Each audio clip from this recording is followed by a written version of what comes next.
Hi friends, welcome to Bala's kitchen. இன்றைக்கி என்ன செய்ய போகிறேன்னா, சும்மா அடிக்கிற வெயிலுக்கு ஜில்லுன்னு ஜவ்வரிசி கொழுக்கட்டை தாங்க செய்ய போகிறோம். டேஸ்ட்டு பார்த்திங்கன்னா வேறு லெவலில் இருக்கும். உடம்புக்கு அவ்வளோ குளிர்ச்சி தருங்க. இது ரொம்ப ஹெல்த்தியான ரெசிபி. இது செய்யறதுக்கு முன்னாடி நம்ம சேனல் இப்போ தான் நீங்கள் ஃபஸ்ட் டைம் வந்திருக்கீங்கன்னா மறக்காமல் சப்ஸ்கிரைப் பண்ணி வச்சுக்கோங்க. அப்படியே வீடியோவை ஸ்கிப் பண்ணாமல் பாருங்கள். வாங்க இப்போ எப்படி செய்கிறதுன்னு பார்க்கலாம். ஒரு பவுல் எடுத்துக்கோங்க. 1 கப்பு மாவு ஜவ்வரிசி சேர்த்துக்கோங்க. இப்போ இதில் 2-3 தடவை தண்ணி விட்டு நல்லா வாஷ் பண்ணி எடுத்துக்கலாம். இது நல்லா 1 மணி நேரம் ஊற வச்சுக்கோங்க.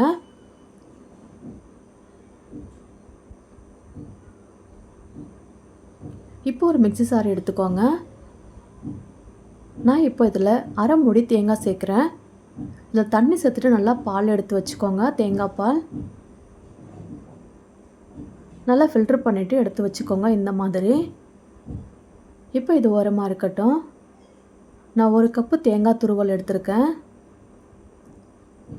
இப்போ நம்ம தேங்காய் பால் எடுத்தோம் இல்லைங்களா, அதே மிக்ஸி சாரில் 1 கப்பு தேங்காய் துருவல் சேர்த்துக்கோங்க. 4-5 முந்திரி சேர்த்துக்கோங்க. 1 கப்பு நான் வேர்க்கடலை வறுத்து தோல் நீக்கி வச்சுருக்கேன், அதையும் சேர்த்துக்கோங்க. அதோட கூட வாசனைக்கு ஏலக்காய் கொஞ்சம் சேர்த்துக்கோங்க.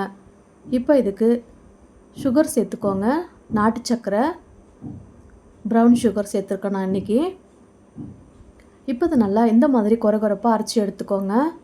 இப்போ நம்ம தேங்காய் பால் எடுத்து வச்சோம் இல்லைங்களா, அதில் ஒரு 2 ஸ்பூன் சர்க்கரை சேர்த்துக்கோங்க. உங்களுக்கு எவ்வளோ இனிப்பு தேவையோ அவ்வளோ கூட்டி குறைச்சி சேர்த்துக்கோங்க. இதில் கொஞ்சமாக ஏலக்காய் பொடி சேர்த்துக்கலாம். சேர்த்து விட்டு நல்லா கலந்து விடுங்க. சர்க்கரை கலந்து வரட்டும். இப்போ இது உரமாக இருக்கட்டும். இப்போ நம்ம ஜவ்வரிசி ஓப்பன் பண்ணி பார்க்கலாம். ஜவ்வரிசி நல்லா ஊறி வந்துடுச்சு. தண்ணியை வடித்து எடுத்துருங்க. நல்லா கம்ப்ளீட்டாக வடித்து எடுத்துருங்க. ஜவ்வரிசி இந்த மாதிரி பண்ணி பாருங்கள். ஜவ்வரிசி அப்படியே உடஞ்சி வரணும். அப்போ தான் கரெக்டான ஸ்டேஜுங்க. இப்போ இதில் ஒரு 2 ஸ்பூன் அரிசி மாவும் சேர்த்துக்கலாம். அப்போ தான் நம்ம பிடிச்சி எடுக்கிறதுக்கு கரெக்டாக இருக்கும். இந்த மாதிரி நல்லா பெசரி விட்டுக்கோங்க கை வச்சு. பாருங்கள், இந்த அளவுக்கு இருக்கணும். இப்போ நம்ம ரவுண்ட் ஷேப்புக்கு பிடிச்சி எடுத்துக்கலாம். இப்போ கையில் வச்சு இந்த மாதிரி உள்ளங்கையில் தட்டிக்கோங்க.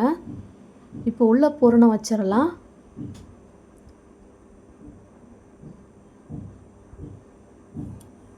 இந்த மாதிரி ஷேப் பண்ணிவிட்டு நம்ம அரைச்ச பூரணத்தை வச்சிடலாம். இப்போ நல்லா லெவல் பண்ணி விட்டுக்கோங்க. இப்போ கொஞ்சமாக ஜவ்வரிசி எடுத்து அது மேலவே நல்லா மெஷர் பண்ணி வச்சுக்கோங்க. நல்லா க்ளோஸ் பண்ணிக்கலாம்.